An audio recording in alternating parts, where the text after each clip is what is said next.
Radio was a significant media for more than a century, but is it still relevant for HiFi today? Some of us have a radio, a tuner like the Audiophile call it, and our HiFi sound system. But how to guarantee to have the best sound possible? That's why today we're reviewing the AM/FM power antenna Terk AF9330.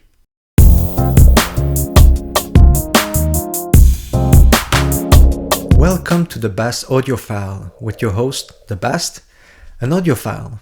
Today we ask ourselves the question if radio is still relevant in today's world. The answer will be partly, and that you must make sure when you listen to the radio to have a power antenna like this one, the Terk AF9330. It's sold on Amazon for about $50. So before our review, what do you think of radio? Do you still listen to radio? Is it still relevant in your life? Do you have a tuner in your sound system? How often do you use it? Today we will look into some theory and we'll look as well into history. We'll learn how radio works and what's the limitations in terms of sound. For those who look for a tuner right now, there are plenty of good models available in the classified ads in your region. I do personally listen to radio. I do have a tuner in my HiFi sound system, an old tuner that is as old as me.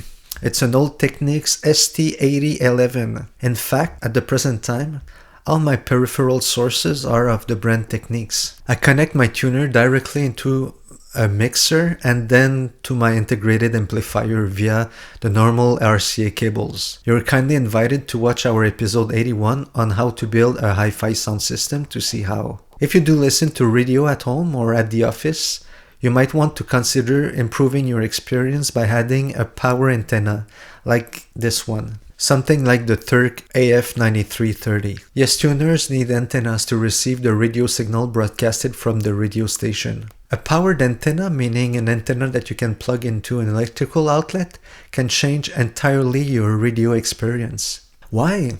Because it makes the signal way cleaner, way clearer. If you're like me, living in a basement with many walls and very small windows, the access to a proper radio signal is difficult. A power antenna can boost the radio frequencies that it captures to give you a way better sound.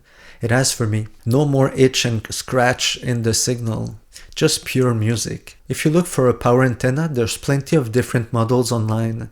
You can look on Amazon or elsewhere. You just have to make sure that they have the capability to receive AM and FM signals, meaning that they're compatible to both modes. A power antenna, also known as an active antenna, is basically boosting the signal and limiting the noise, so it changes the ratio of noise versus signal. It works by using an internal amplifier to boost the incoming signal and by providing a power to a passive antenna element. While passive antennas simply convert radio wave to electrical current, a power antenna enhances its performance by amplifying the signal to noise ratio. Otherwise, the signal would be lost in an apartment like here. In our search for the best sound possible for tuners, we have to ask ourselves, how do antennas work? Let's see how now.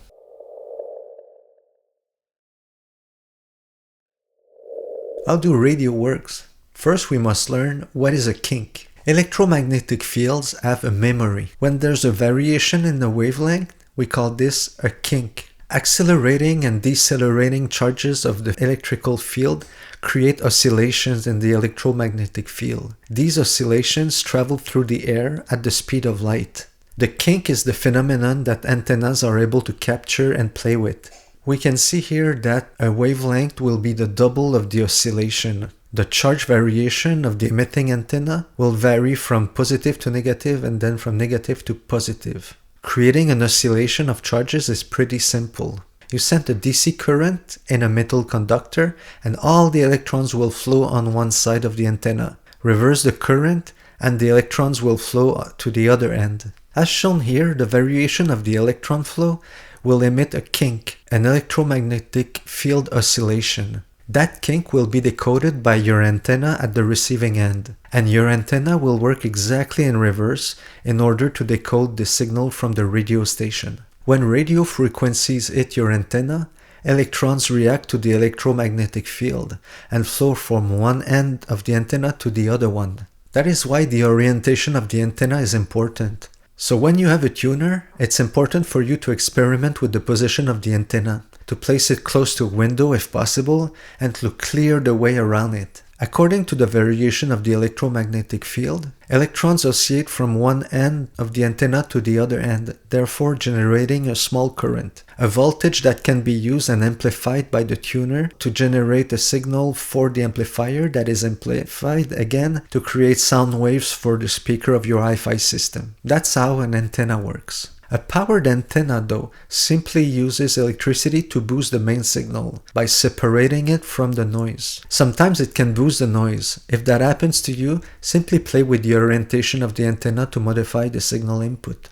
Now you can see that the power gets into the antenna and the amplifier that is inside will then send an output signal via the coaxial connection or a regular wire to plug into your tuner.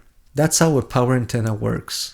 And the Terk AF9330 works perfectly for me. I'm happy with the $50 invested. The signal is always clear and with no interruption, despite the difficult conditions of my basement apartment. So that's all nice, but who cares about the tuner today? To answer that, we need to review a little bit of history.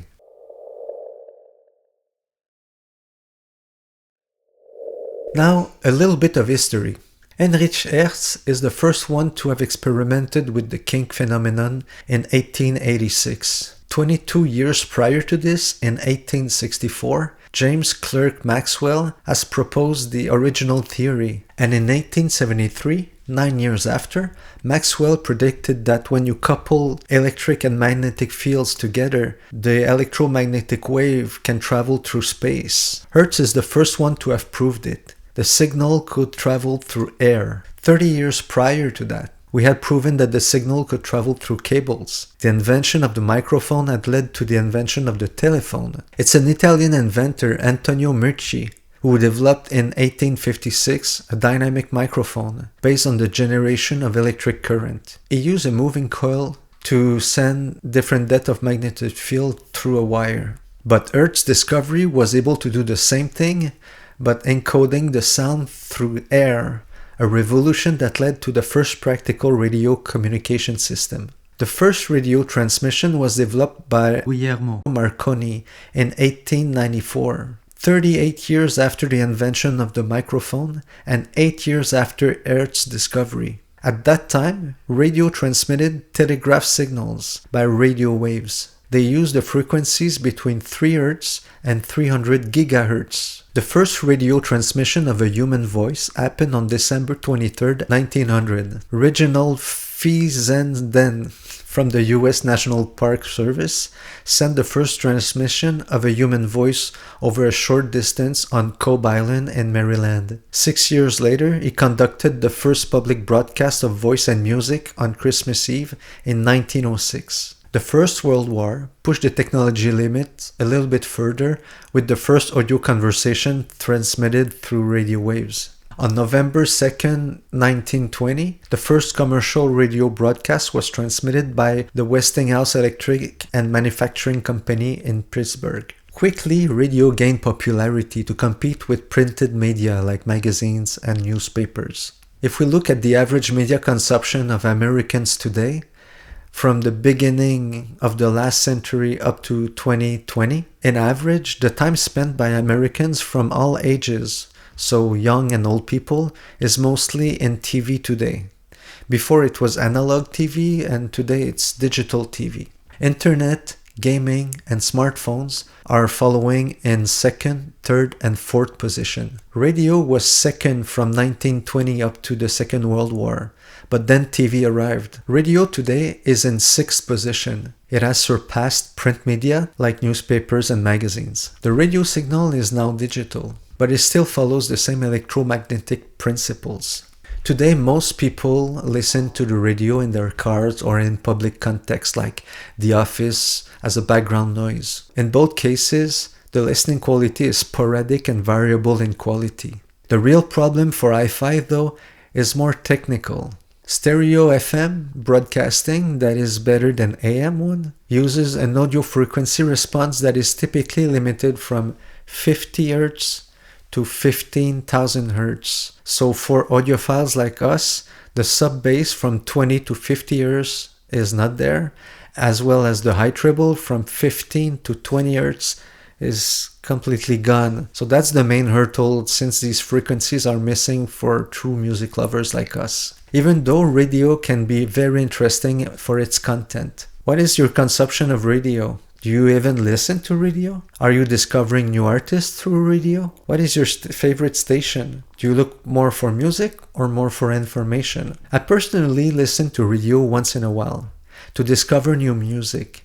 In my city, there are 2 university channels where students share their music discoveries. I check the internet for their schedule, and most of the time on Saturday evenings, they throw at me their best discoveries. It's a way for me to connect with the younger generations, and also I really appreciate their news coverage with deeper political analysis. Why not enjoy that in my HiFi sound system? That's why I have a tuner now. Frankly, once you set up a power antenna, the sound is great. I believe that having a tuner in a sound system isn't over, it's still relevant today. It's a way for me to keep up with the avant-garde music. Having that said, it really depends on the city you're in, because radio programming depends on your locality. Unfortunately, we could say that radio is in a content crisis. What do you think?